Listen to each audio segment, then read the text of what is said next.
Yaradan yar dey bağlar,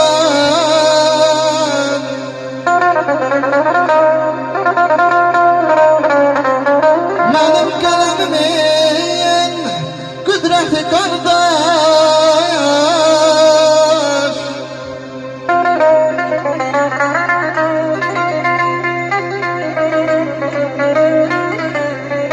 Hər insan olmayın, arkası qəlbi, namusu vicdanı qeyrəti qardaş.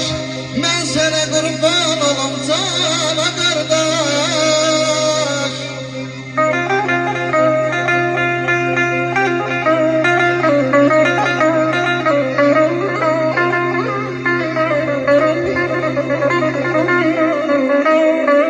O sevdan hökmüdar, eller hakimi aman.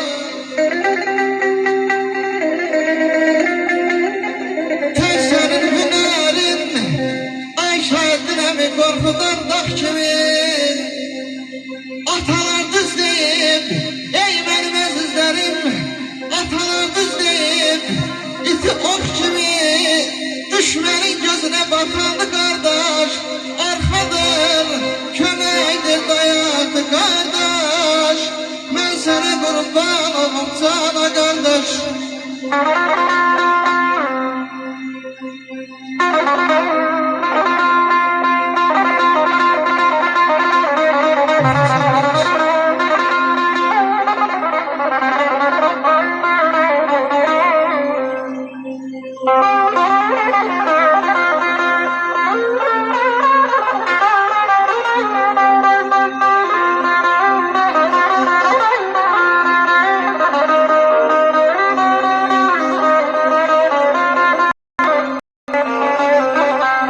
Felek yansın,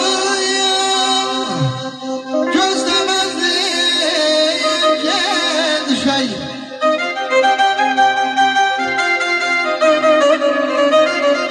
Allah'ın hükmüne, aynayla bazı Allah'ın hükmüne eylemirəm şək. Heç olmasa yuxularıma gel görüşək. Derdim səndən benim o qardaş. Mən sənə qurban olum cana qardaş.